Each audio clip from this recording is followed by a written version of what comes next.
Well, welcome, church. We're so glad that you are here, that you've joined us this morning to hopefully look at the face of Jesus Christ and see love and grace and mercy, because, man, is that what we need today, every day.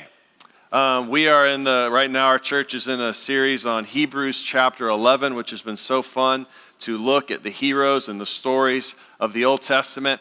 And we have a big one this morning, a big one in terms of size and a big one in terms of importance and significance, the parting and the crossing of the Red Sea in the Exodus, when Moses led the people by faith through an ocean that had been parted by God.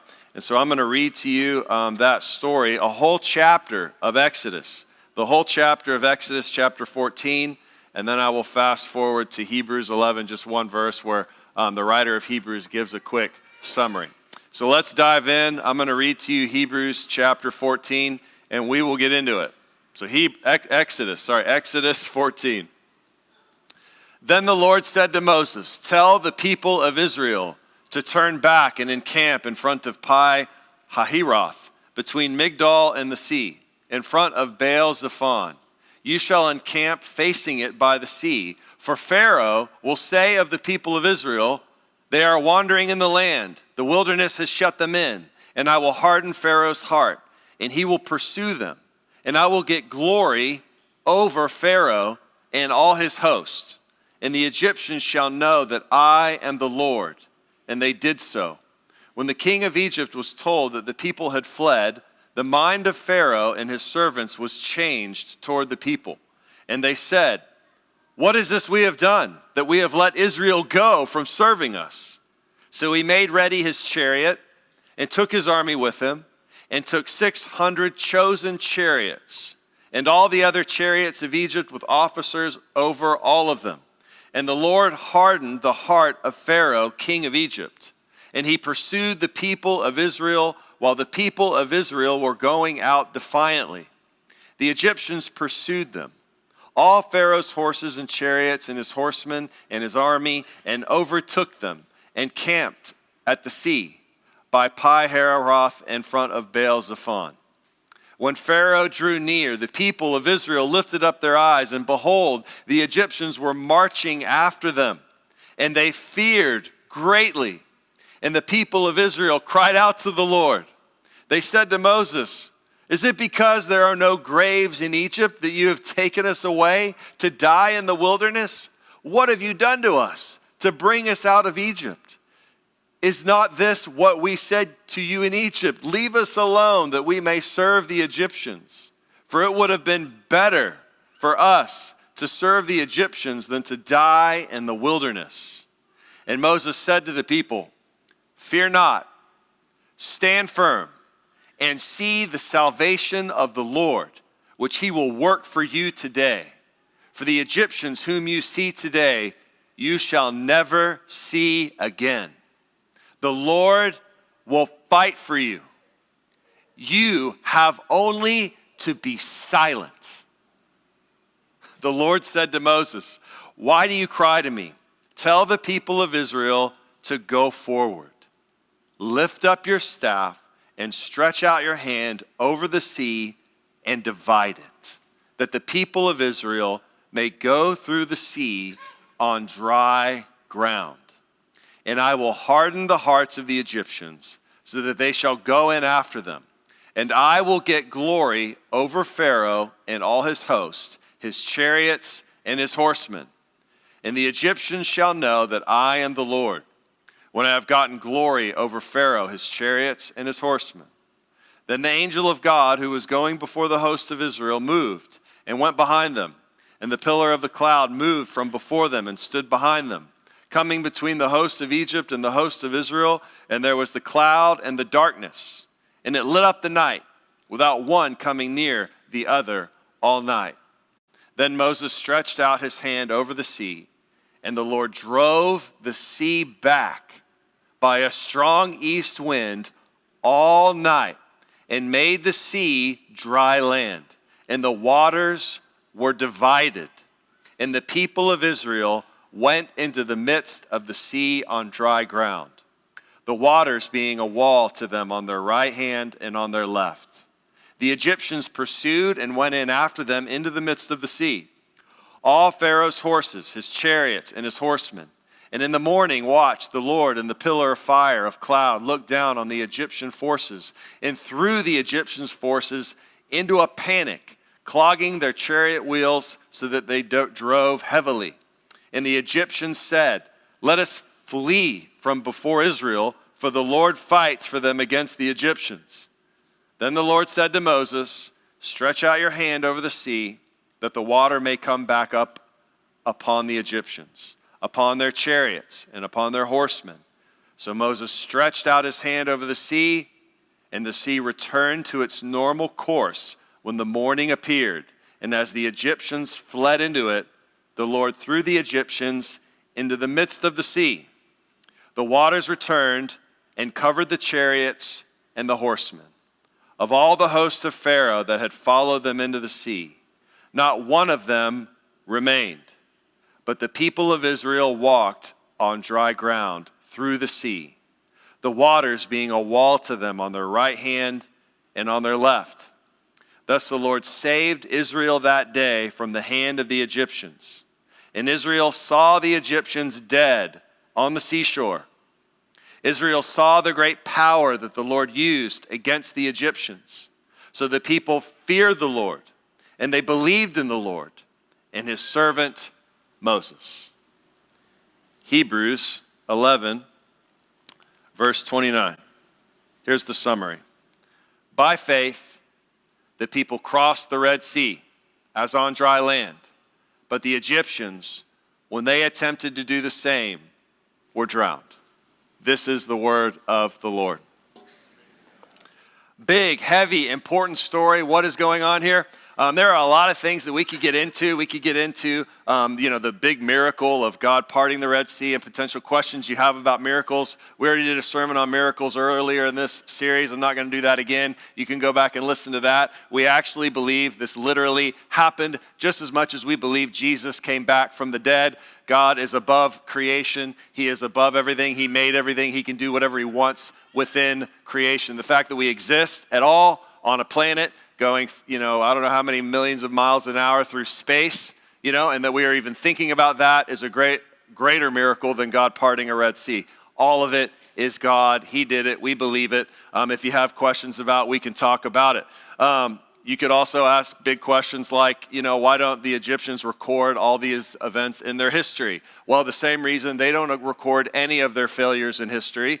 Ancient Egypt did not record any failures in history because they believed in a reincarnation of their nation. And so any failure, if they recorded on the hieroglyphics, they believed it would happen again. Okay, so we have plenty of other history to point to this stuff happening in Israel, living in this land. We have their reports. We're not going to get into that either. What are we going to get into this morning? What I think is the main point of the Exodus story, that God is a glorious God who rescues and saves his people. And for us, the relevance of that is, I believe, one word: impossible. Impossible. Possible and impossible. The theme of Hebrews, they've talked about believing that God can do impossible things, that impossible things are possible by faith. And here's the relevance, guys. In all of our lives, we face apparent impossible situations that can cause a lot of pain, can cause a lot of anxiety, can cause a lot of stress, even depression. We run into physical things, physical setbacks, diseases.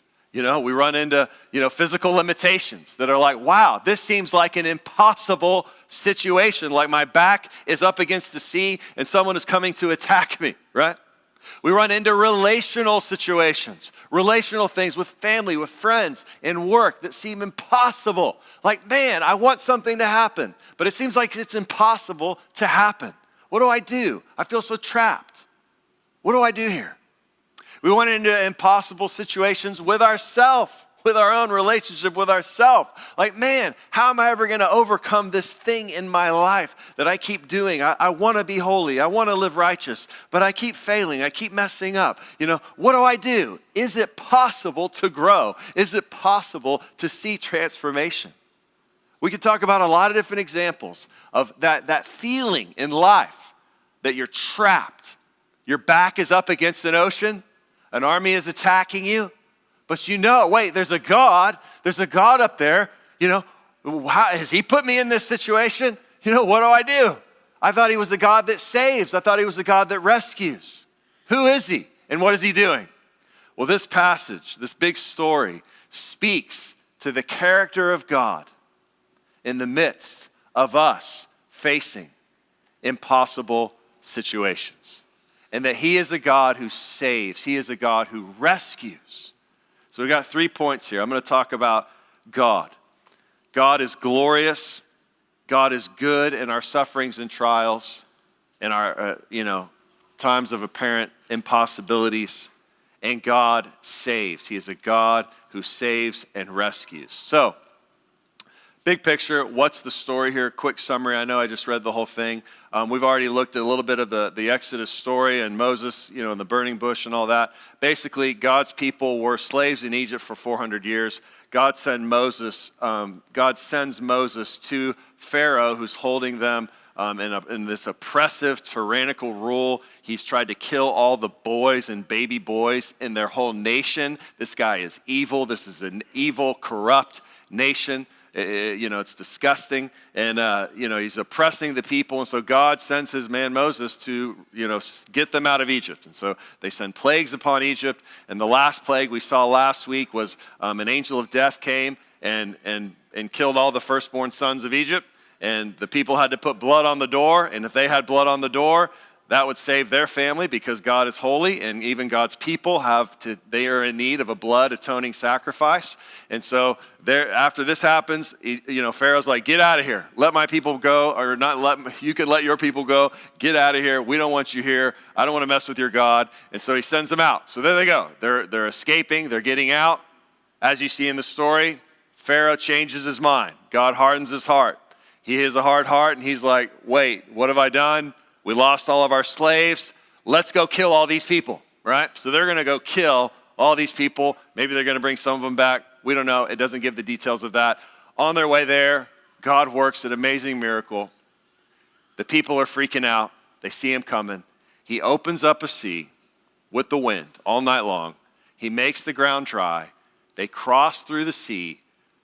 Egypt tries to follow, and God crushes and destroys them all. That's the story. What does this reveal about God? What crucial things does this reveal about God's character? Number one, we see in this story that God is glorious, that God seeks his own glory. He wants people to see that he is more powerful, that he is better, and that he is more glorious than anything else in all of creation.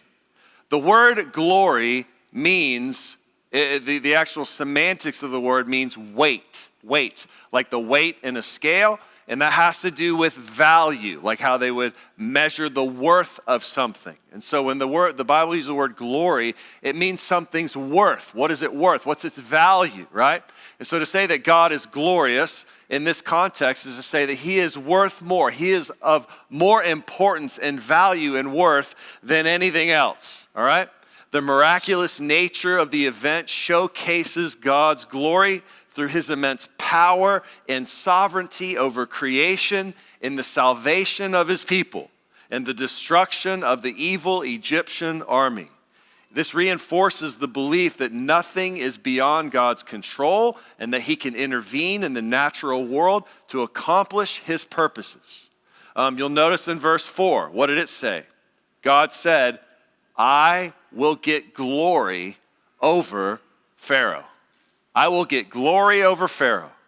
Verse 14, it says, the Lord will fight for you, and you have only to be silent. This is an interesting little verse. He's saying, I am going to fight for you, and what's your role in this? What's your part? Your part is to be quiet. Like, just be silent and let me do the work. So that when the outcome comes, what? Who gets all the glory? God does.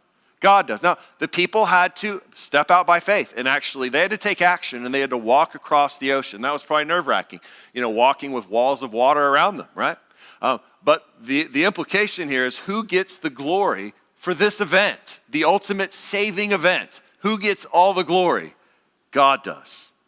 Verse 17 and 18, he says, I will harden the hearts of the Egyptians so that they shall see God's glory and that you will see God's glory, and I will have power over, I will show you that I have power over these armies, that I am more glorious than Pharaoh. I am more glorious than any earthly kingdom. I have power over it. And the end result, the conclusion, what was the effect in verse 31? Israel saw something. Israel saw something with their eyes. What did they see? They saw the great power that the Lord used against the Egyptians. So the people, what was the effect upon the people? Fear. They feared God. They feared the Lord. And they believed in the Lord and his servant Moses. So they believed in God and they feared God. So with all that, what is the significance of putting God's glory first, of caring about God's glory, of understanding God's glory? Let's talk about that for a minute. I got a question for you, just for clarity's sake, in case you missed this and all that I just said. What is the most important thing to God? What is the most important thing to God? I remember, without even bringing up the topic, a Bible study leader once that's how he started the Bible study. He said, all right, got a question for you. What is the most important thing to God? You know, a college student.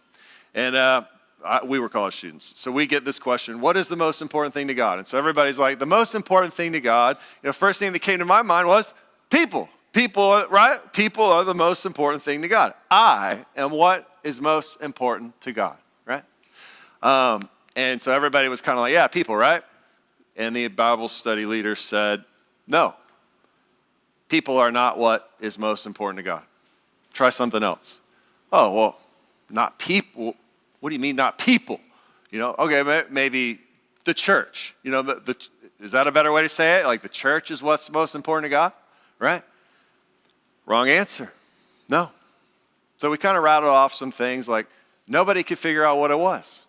So he opened up the Bible and he had like a whole paper full of Bible verses, one after the other, that showed what is the most important thing to God? God's own glory. God's glory is what's most important to God. God's glory is what's most important to God. If God's glory was not what was most important to him, he would be inconsistent to his own perfection. Because someone who's perfect, their ultimate goal has to be what? Their ultimate passion, their ultimate importance has to be what? Something that is perfect, himself. Now, I know you may hear this because I remember the effect it had on me. When I first heard that, and I think a lot of people feel this, they go, wait a minute, hold on. Does that mean that God is prideful? Does that mean that God is egotistical, that he's just about himself? And I would answer that question, no, he's not. Think about it. What is pride? What is pride? Pride is having an inflated view of yourself. It's having a wrong view of yourself. Pride is thinking too highly of yourself. So if an Olympic athlete, right, wins a gold medal, and that Olympic athlete says, I won a gold medal. Is that prideful? No, it's just what's true. They won a gold medal. That's not a prideful thing to say that you won a gold medal because it's true. You did. You won a gold medal, right? Now, what would be a prideful thing for an Olympic athlete who won a gold medal to say? A prideful thing would be to say something that it misrepresents who they are, to think more highly of themselves than they ought to. A prideful thing for a gold medalist would be to say, I won this all by myself. No one else helped me get here. I did it with my own efforts. It was all me. Now, when you hear that, you think, whoa. Now that's prideful. Why? Because you know that it's not true. That's not true. They got a ton of help along the way. They had coaches, they had parents, they had nutritionists, they had all these people helping them along the way to get to that point. You see, humility is simply just telling the truth about yourself. It's telling the truth about yourself. It's being truly honest about who you are. So sometimes humility really could be saying something good about yourself, like, I accomplished this, I did this, okay, or I have this, or, I did this thing. Like, you can say things that are true about yourself, but humility is also, for us humans, being honest about our weaknesses, living in reality of all the people that have helped us get to where we are, giving credit where credit is due. So when we say God deserves all the glory, and when he says he deserves all the glory, he is being entirely truthful because he does. He does deserve all the glory. He made everything. He's done nothing wrong. He's perfectly righteous. He's perfectly holy. We know this by looking at Jesus. Just read the Gospels and look at the life of Jesus Christ. And when you read his life and you see it for what it truly is, there's nothing you can say but, this man deserves the glory. He is the one. He is the king. He is the righteous one. And when God acts over Egypt, he is perfectly glorious and he deserves all the glory. He is a perfect judge. He sees the evil of the Egyptians. He sees their murder. He sees the oppression of the slavery that he put over God's people. And he knows what they deserve. And everything he does to them is righteous and just. He deserves the glory.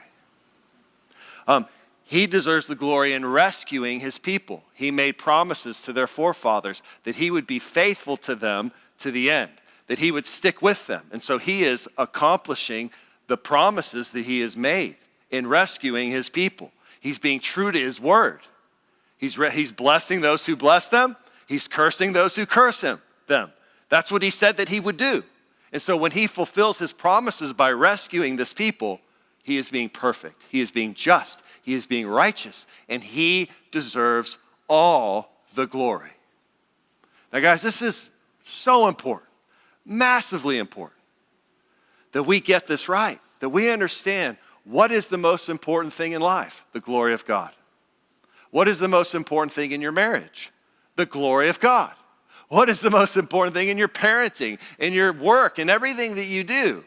In all that we do, whatever we eat or drink or whatever we do it what? All to the glory of God. Imagine this. Imagine there is a president or a king or some ruler who rules over a people. And imagine that king or that president were actually perfect. Like they were perfect. Like everything they thought was righteous and good. Everything they did was righteous and good and true. All of their commands and their edicts and their laws and their rules were perfect and righteous and good. They had no shady past. You look at their life and it's just spotless and perfect. Now, the people that rule under that king, what would be the logical thing to do for their country, their nation, to flourish and to thrive and to do well, and for people to flourish and be happy? What would be the logical thing to do? Everything this guy says. Like whatever he says, let's do that. Let's all come underneath his rule and his authority and do whatever he says. Because if we do, we're going to flourish and thrive just like he does because he's perfect. That is essentially what we're saying about God, about Jesus and his book, his law, his rules, his values, his ethics, everything that he teaches us. He is perfect. And when we come under his rule and live under his authority and we seek his glory over our own, we thrive and we flourish. And when we don't, we die and we decay and we get anxious and we get depressed and we get miserable because we live against him who is perfect and holy and righteous and good. There's just a little story from my own life. This week, my cousin is a pastor in South Carolina, Evan, and for part of his sabbatical this summer, he chose, very honored by this, I don't know why he chose to do this, but he wanted to hang out with us for a week. And so he came and lived with us this week and was with us. and it was fun and good, and we had a good time. And at one point, he's in our house, and so he's up close and personal with the Zeiler family, seeing us parenting our kids and disciplining our kids because he's there all week. And at this one point, I'm disciplining my kids, and I'm giving them reasons, just kind of off the cuff, wasn't thinking about what I was saying, giving them reasons for why they should live a certain way. And my cousin jokingly is observing this and just says out loud, maybe to be funny, but also to be honest, said, yeah, guys, y'all should live to obey your dad for his glory. And when he said it, I laughed at first, and then I thought, he got me. How good was that comment? Because the reasons I was giving them to obey, the reasons all were like reflections upon, in a way, how it was going to make me look. And I was like, oh, that's so good. Now, I don't do that all the time, but sometimes, and I know you do it too, sometimes any little part of our life, whether it's parenting, marriage, work, whatever, it's like the motivation can become, how's this going to make me look? How's this going to glorify me? And is that a good reason? No. I want my kids to live well for God's glory and for their good. I need to get myself out of the picture, right? Now, day to day, guys, I'll tell you what, seeking your own glory is so tiring. It's so tiring. It's so exhausting. It's so exhausting. Trying to prove to others and yourself that you're worthy, that you're valuable, that you should be approved of. Constantly putting forth the effort to get people to notice you, approve of you. The anxiety that comes from trying to be important. Every time you meet someone more glorious than yourself, it's a time for envy and pain and frustration. Comparison rots the bones, right?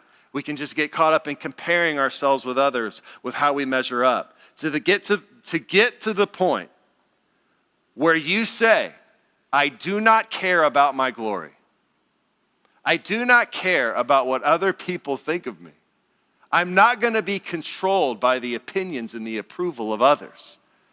The only way to truly get there is you have to have something that you're looking to.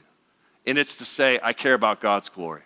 His glory is my ambition. To make him look good because he deserves it. That actually is incredibly freeing. It is incredibly freeing when we can live in that.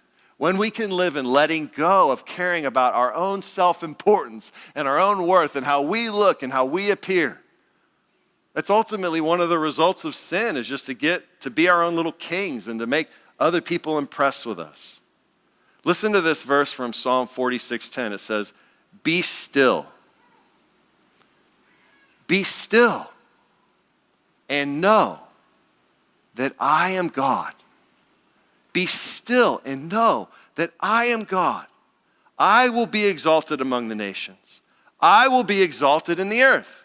What is that saying? It's saying that stillness, the stillness and the rest and the peace that you long for, part of that comes from knowing, wait, God is going to be exalted. He is glorious. It's to reposition the glory of your life from wanting it here on me to up here to God. He will be exalted on the earth. His name will be seen as great. And that's what I care about. That's where I'm going to put my passion and my concern, with his glory, not my own. When we're like, my name will be exalted on the earth, my value and worth will be seen by others, that is the opposite of stillness. That is going to leave you restless because you're never going to get it. Nobody's ever going to be impressed. Like nobody's ever going to care because they're caring about themselves. Seeking your own glory is a fool's errand. Guys, when you feel stuck, when you feel trapped, when you feel enslaved, when you run into your limitations in life, we run into the limitations, backs against the ocean, armies coming after him. One of the huge steps is working to reposition. Whose glory are you after? Are you after your own glory, your own comfort, your own name, or the glory of God? The psalm that says, not to us, Lord, not to us, but to your name give the glory. Second thing we see about God's character here is that God is good in suffering and trials. What happens here? Their back is against the wall. The ocean's there. What do they say? Why did you bring us out here? We're better off slaves. We're all going to get massacred. Okay? Now, I think this is a rule of life. A rule of life in your journey with God is expect God to put you in seemingly impossible situations. Expect him to take you to the point in life, and everybody's got their different sufferings, everybody's got their different trials, everybody's got their different things that they face, whatever they are. God, if he loves you, he's going to put you in places where you have to say, why did you bring me here? Why did you put me in this situation, God? What are you doing? So that we will look to him for salvation. So that we will see that we are more sinful than we thought that we were. So that we will see that we were pursuing our own glory more than we thought that we were. So that we will see that we thought we were powerful enough to save ourselves more than we thought that we were. Many of you know our family got hit with our daughter got hit with a unique, disease situation, 5 years old in life. One of the things that was so encouraging to us was getting exposed to the ministry of Joni Eareckson Tada, who is paralyzed. She was paralyzed as a teenager, and she's written on trusting in God's power in the midst of suffering. And there's a quote that we cling to often, and it says, God permits what he hates to accomplish what he loves. God permits what he hates to accomplish what he loves. For some reason, God in his wisdom has decided to be a God who takes his people to the edge of the ocean so that he can show them, I am a rescuing God. Look to me for glory. Look to me for power.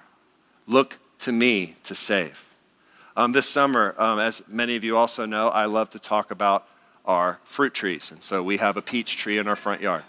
And last year, our peach tree produced so much fruit that I was giving it away to the neighbors. Some of them took advantage of me. I don't know if I'll do it again. They took so much. I was like, hey, maybe 50 a person, not like every day, buckets full. But we had this huge peach with tons of peach trees. I didn't want to mess with it. So, I didn't want to mess it up. It went so well last summer. I heard you're supposed to prune it, but I was like, it's doing so well. Let's not mess it up. So I knew I'm supposed to prune the thing. I didn't touch it.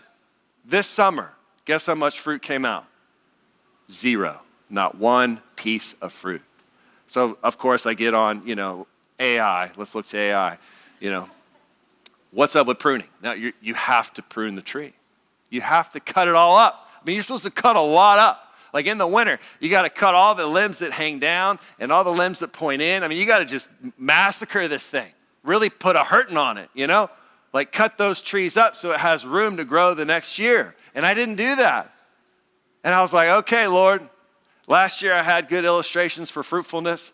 Now I have a great illustration for John 15, which says, the one who bears fruit, God prunes, that it may bear more fruit. The one who bears fruit, God prunes, that it may bear more fruit. The way God works. You've borne fruit, you've seen him, you've experienced him, you've walked with him, you've had a sweet time with him. Well, get ready. He's coming. You are a fruit tree. He is going to prune you. He has promised this because he wants you to bear more fruit. Our sinfulness and our rebellion is such that he must prune us to bear more fruit. And pruning hurts. It's challenge, it's suffering, it's pain. He's going to prune you because he loves you. This story is God pruning his people, shaking them up, stirring them up, getting them afraid, and then rescuing them big time. And that's our last point, that God rescues his people. He parts the sea, he makes a way that seemed impossible, and he provides a way of salvation. Now, we as New Testament, New Covenant believers should look back on this story and let it shed light upon our experience of Jesus Christ, because Jesus Christ is the ultimate fulfillment of the Red Sea story. He died. He, in a sense, went into the ocean. He died. He took on death. He resurrected, and he provided a way. And even Paul says we get baptized as a representative of the Red Sea story. That we baptize believers. When you believe in Jesus Christ, you're immersed in water. And part of that is to be reminded of the Exodus story, that the people had to pass through the waters of God's resurrection power to be saved. For the Israelite people, this story became a creed that they would recite. We talked about this last week. Every time they give a tithe offering to the Lord, when they give money, they would recite this paragraph from, I believe, Numbers or Deuteronomy, where it's reciting this story. It was their testimony. It was a remembrance. Just as our story is to look upon Jesus Christ and his salvation for us, that we could never save ourselves, that we could never overcome our sin on our own, that we could never pay the debt of sin that we owe, that Jesus Christ did it all and he gets all the glory. Our boast is in Jesus Christ, because he, in a sense, rescued us from the slavery of sin over our own life. And when the people made it to the other side, there's a famous scene here in the next chapter where Moses' sister Miriam breaks out in song. They've been rescued, and she just starts singing. I don't know if she just sat down and wrote this thing or is inspired by the Spirit. Obviously, the Spirit was involved because it's Scripture. But she sang this song. Here's a couple verses. The Lord is my strength and my defense. He has become my salvation. He is my God, and I will praise him. My Father's God, and I will exalt him. Who among the gods is like you, Lord? Who is like you? Majestic in holiness, awesome in glory, working wonders. The intended effect upon the people of God and the intended effect of the resurrection upon us is praise and worship and gratitude, thankfulness. I believe one of the greatest evidences of a true believer who actually believes in Jesus Christ is in your heart there is a thing called gratitude. That you say to God, thank you. I was dead in my sin. I couldn't get out. There's nothing I could do to please you. But you made a way. You died for me on the cross. You paid for my sin. You beat death. You came back to life. And now I am forgiven and redeemed, not because of me, but because of Jesus Christ. Thank you. Thank you. Guys, gratitude, so crucial. So crucial. I remember following a pastor when I was in college. I listened to him preach. I read his books. And then one day I got word, as many others did, that he had had an affair and he was fired from his job. Very sad story. A few years later, he went through, recovery or whatever. His wife left him. He was restored back to fellowship with whatever church he got involved in. And I heard that he was going to give a speech at a men's event in Houston. And so, of course, I wanted to go and hear this guy who had had a big impact on me, what's his journey been like going through all this stuff? So I show up to this event, and he gives this just heart-wrenching message, just telling the story of what happened. He did not shift 1 ounce of blame upon his wife. He took it all. He took all the blame. He took responsibility for his own actions. And something I will never forget is he narrowed down to one thing where his heart went off. Where his heart went off track. You know what he said? Ungratefulness. He lost gratitude. When you lose gratitude, when you lose sight of the gospel, you begin to get prideful. You begin to get cynical. You begin to get, I deserve special treatment that might be outside of God's will and law and word.